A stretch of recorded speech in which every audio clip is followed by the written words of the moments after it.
Halo Sobat Megran yang pernah nonjok bapaknya. Wadidaw, jangan ya. Karena di hari ini saya akan membahas film yang jagoannya nggak pernah nonjok orang nih. Patut dicontoh. Padahal penuh aksi perampokan, pembunuhan, balapan liar, dan pemerasan. Kok bisa? Dengan alunan musik di tiap adegan. Dari gerakan terkecil sampai adegan mengokang senjata terharmonisasi dengan lagu yang sedang dimainkan. Ditambah dengan rating IMDb-nya yang lumayan bagus, 7.6. Penasaran? Langsung saja kita putar. Here we go.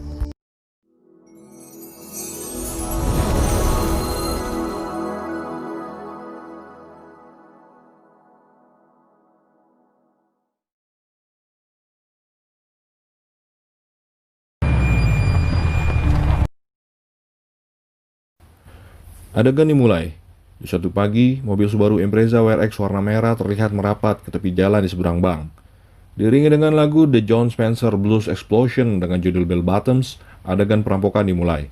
Terjadi perampokan oleh 3 penjahat yang keluar dari mobil itu, disertai Ansel Elgort sebagai sesosok yang bernama Baby yang mahir dalam mengemudi, ditemani oleh Griff, Buddy, dan Darling. Tunggu, Darling? Perampok aja cantik banget ya di sana. Setelah mereka berhasil merampok, mereka dikejar-kejar oleh semua polisi. Setelah belok kanan 7 kali, belok kiri 9 kali, puluhan kali ngedrift, terobos lampu merah 10 kali, akhirnya mereka dapat berhasil lolos. Setibanya di markas yang terletak di gedung Hailey Building di kota Atlanta, musik dengan judul Bob and All dimulai. Baby menuju tempat kopi dengan santuy, memesan 4 kopi dengan nama BIBY, Baby. Di saat bersamaan, terlihat nona cantik Deborah terlintas. Baby belum mengenal Deborah saat itu. Saya sudah. Setelah itu dengan langkah cepat Baby kembali ke markas. Mereka berhasil merampok $200.000 yang dibagi 5 sama rata. Di film ini diperlihatkan sosok Baby yang ganteng, pendiam, mental yang sangar, dan mempunyai kacamata dan iPod yang banyak. Baby dengan bosnya Doc yang diperankan oleh Kevin Spacey turun di lantai P3 menuju mobil. Baby ternyata tidak mendapatkan uang dari hasil rampokannya. Dia mempunyai hutang kepada Doc. Dengan uang perampokan itu dia melunasinya. Namun, si bos terlihat sedikit baik, dengan memberikan tipsnya $10.000 kepada Baby, sambil mengingatkan dengan 1 kali lagi pekerjaan, dia akan selesai melunasi hutangnya. Utang cicilan motor 23 kali dibayar. Sebelum pergi, Doc memberikan hadiah berupa sarung tangan dan handphone untuk tugas baru.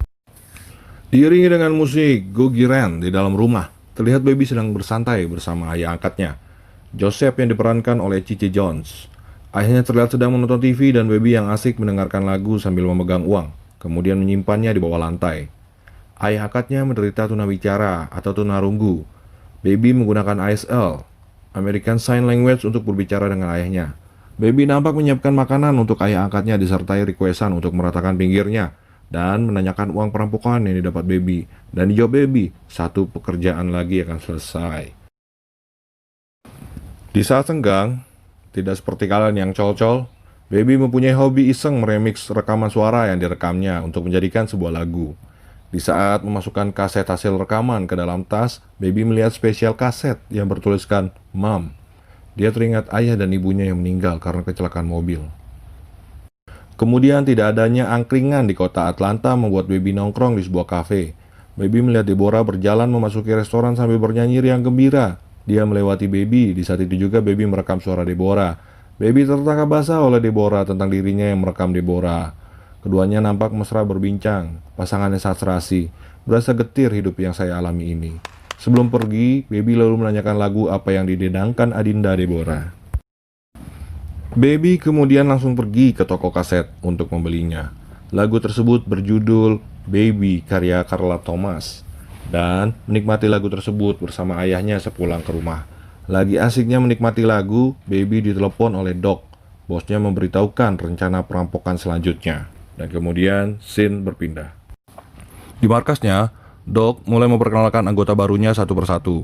Di sini kita diperkenalkan dengan sosok yang akan membuat situasi bertambah runyam untuk Baby. Dia bernama Buds yang diperankan oleh Jamie Foxx. Rasa penasaran teman-teman baru muncul terhadap Baby. Doc menjelaskan bahwa Baby mengalami gangguan telinga berdenging atau biasa disebut tinnitus. Saat kecelakaan waktu kecil, telinga Baby masih berdengung sehingga dia harus memutar musik untuk meredamnya.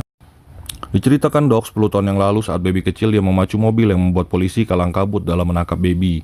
Baby membawa kabur Mercedes milik Dok yang di dalamnya terdapat banyak cimeng. Si Dok kagum terhadap Baby, lalu melacaknya, hingga pada akhirnya Baby terjebak hutang oleh Dok, sehingga Baby harus menjadi partner in crime-nya si Dok sebagai juru setir. Diiringi dengan lagu berjudul Unsquare Dance sambil memainkan jemarinya, Baby terlihat santai saat Dok menerangkan rencana perampokan. Tampak si Bat mulai tidak sabaran dengan Baby. Di saat akhir Dok berbicara, Bat bertanya kepada Dok tentang Baby yang sama sekali tidak mendengarkan Dok. Baby? Dengan hebatnya, Baby lalu menjelaskan kembali detail perampokan tanpa satupun kata tertinggal. Seperti ini kira-kira. Targetnya adalah tukang sayur di depan pos RT pukul 10 pagi tepat dengan dress code-nya mama yang suka menawar sadis, mama yang suka belok kiri sen kanan, hanya Tuhan dan mama itu yang tahu. Seperti itulah kira-kira penjelasan Baby mengulang perkataan Dok. So cute. That's my baby. Scene beralih ke lokasi perampokan. Targetnya adalah ATM bersama. Di saat petugas bank hendak memasukkan uang ke mesin ATM. Baby selalu menyeting aksi perampokan sesuai dengan durasi lagu, gunanya agar dia tidak kehabisan suara musik. Karena Baby menderita gangguan telinga berdenging, akan gawat jika lagu yang diputar habis sebelum waktu perampokan. Baby sudah memulai lagunya, namun rekan-rekannya masih berdebat soal topeng yang salah dibeli. Membuat Baby memberhentikan langkah dari rekan-rekannya untuk memulai aksinya, lalu merestart kembali lagu yang diputar. Di saat rekan-rekan Baby kembali ke mobil, Baby melihat terbunuhnya polisi yang berjaga. Terlihat bahwa Baby di sini berhati yang baik. Baby sebenarnya berharap dan tidak ingin ada yang terluka ketika menjalankan aksinya. Seseorang muncul menabrak mobil Baby yang hendak ingin kabur. Seorang veteran prajurit yang memberanikan diri untuk menangkap Baby. Adegan kejar-kejaran kembali terjadi. Dan pada akhirnya Baby berhasil lolos. Kemudian sesuai rencana Dok, di saat kemacetan mereka membajak mobil terdepan. Nampak seorang wanita bersama bayinya. Bats memaksa Baby untuk tidak menyerahkan bayi ke ibunya. Baby menolak, lalu menyerahkan bayi itu ke ibunya. Setelah di mobil, salah satu rekan Baby, Bapak GD, mengaku senjatanya tertinggal di belakang. Setelah berhasil kembali ke markas, Baby seperti biasa membeli dan membagikan kopi kepada rekan-rekannya. Dan terlihat di scene ini orang yang bernama GD sudah menghilang. Di parkiran, Dok meminta Baby untuk menghilangkan barang bukti berupa mobil, yang di bagasi belakangnya terdapat mayat GD yang banyak melakukan kesalahan dalam aksi perampokan kali ini. Terlihat di sini Baby belum pernah berurusan dengan pembunuhan. Dia sedikit takut untuk melihat mayat. Lalu Dok tahu akan hal ini dan berusaha mendidik Baby untuk menganggap hal ini adalah hal yang biasa. Adegan berlanjut dengan Baby kembali nongki-nongki di tempat Deborah bekerja. Karena urusan hutang dengan Dok sudah selesai, Baby sudah tidak mau lagi kembali ke dunia hitam. Deborah yang diperankan oleh Lily James memulai berbincang dengan Baby. Bertanya nama, cita-cita, bercerita ini tuh layaknya sepasang kekasih yang berjodoh. Lantas, Baby mencoba mengajak Deborah untuk ngedate. Tempat pertama Baby dan Deborah ngedate berada di toko laundry. Dan, mohon maaf guys, saya tidak sanggup menceritakan lebih detail tentang percintaan mereka di tempat laundry. Saya iri guys, sumpah.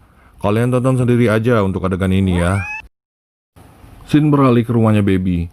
Dia memberitahukan kepada ayahnya bahwa dia sudah selesai untuk melakukan perampokan lagi. Terlihat Baby mempunyai ide untuk mencari pekerjaan yang baik. Dia menjadi pengantar pizza dan mendapatkan banyak tips dikarenakan Baby sangat cepat mengantar pizzanya.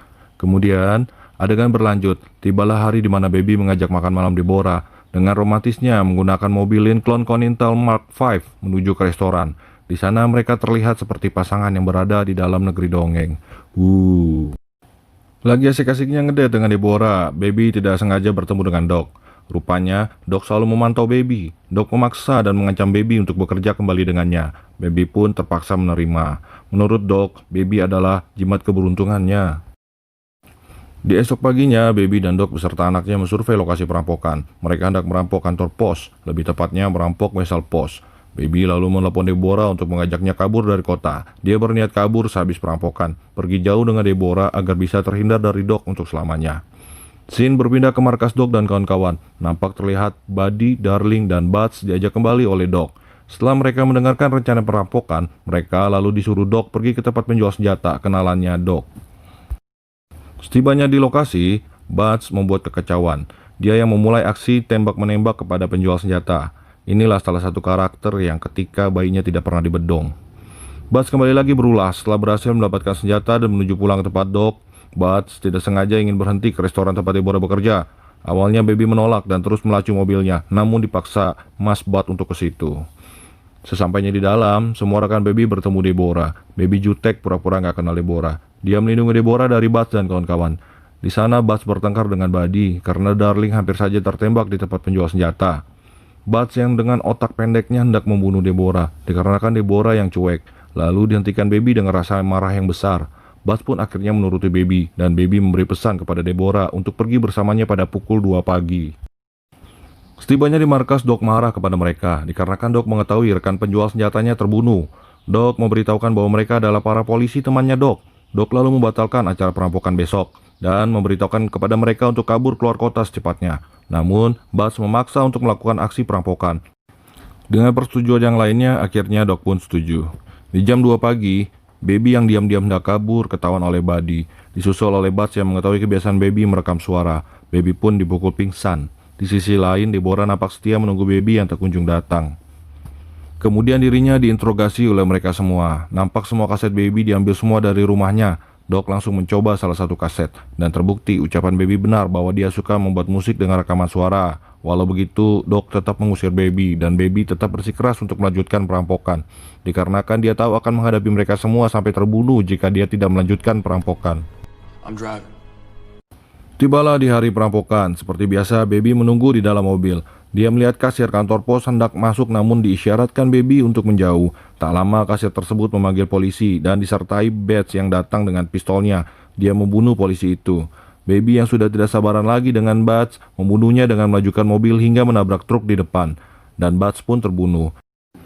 Dan situasi pun bertambah kacau. Mereka semua berpencar berlari-lari dari kejaran banyak polisi. Kemudian Baby yang hendak kabur dengan mobilnya tertabrak mobil yang ternyata ada Buddy dan Darling. Seketika mereka terpojok oleh polisi yang menghadang hingga pada akhirnya Darling tewas tertembak. Melihat gadis yang dicintainya tewas di depannya, Buddy dengan brutal menembak kepada polisi. Di saat itu Baby bergegas lari dan kabur. Baby merebut mobil seorang ibu-ibu dan masih saja sempat untuk mengembalikan tas milik ibu-ibu tersebut dan meminta maaf. Baby lalu mendatangi rumahnya yang sudah berantakan akibat digeledah oleh Butch dan kawan-kawan. Dia melihat ayah angkatnya yang terbaring lemah. Dia lalu mengambil semua tabungan hasil merampok dan lantas segera membawa ayahnya kabur. Dia menitipkan ayahnya ke panti, disertai semua uang hasil dia merampok. Terlihat ada 9 gepokan $10.000, yang kalau dirupiahkan bisa sekitar 1,3 miliar kayaknya nih. Baik banget ya Baby. Setelah itu seperti yang dipikirkan kita semua, Baby datang ke tempat Deborah dan ternyata dia sudah ditunggu oleh Buddy. Dia ingin membunuh Baby dikarenakan Darling yang tewas karenanya. Beruntung, Baby dan Deborah dapat meloloskan diri dari Buddy. Mereka lalu bergegas ke tempat Doc untuk meminta bantuan. Baby lantas mencuri mobil keren, Dodge Challenger. Mobil itu berlari kencang di jalan dan seketika itu Deborah tersadar bahwa Baby bukanlah supir tembak biasa. Di tempatnya Doc menolak untuk membantu Baby, namun dia berubah pikiran ketika melihat Deborah. Di sini terlihat sekali Doc yang sayang terhadap Baby. Dia tersentuh dengan kedua sejoli ini, bahkan Doc rela mati demi mereka. Di saat Doc melindungi Baby dan Deborah, Buddy datang dengan mobil polisi curiannya. Dia lalu membunuh Doc dengan menabraknya. Baby dan Deborah segera kabur dan Buddy terus mengejar mereka. Di adegan ini kita diperlihatkan aksi balapan di area parkiran yang cukup menegangkan. Dan pada akhirnya, Baby dan Deborah dapat mengalahkan Buddy, seorang teman yang berbalik menjadi musuh dikarenakan kekasihnya terbunuh. Baby yang hendak kabur dengan Deborah tertangkap di perbatasan. Kemudian Baby dijatuhi hukuman 5 tahun penjara dengan bebas bersyarat setelahnya. Hukumannya menjadi ringan dikarenakan perbuatan baik Baby di setiap adegan perampokan, yang di mata para saksi menyatakan bahwa Baby hanyalah terjebak dalam dunia gelap itu. Setelah bebas, Baby bertemu Deborah. Sang lady cantik ini setia menunggu Baby 5 tahun. Mereka pun akhirnya mewujudkan cita-cita mereka untuk terus pergi bersama. Dan film pun berakhir.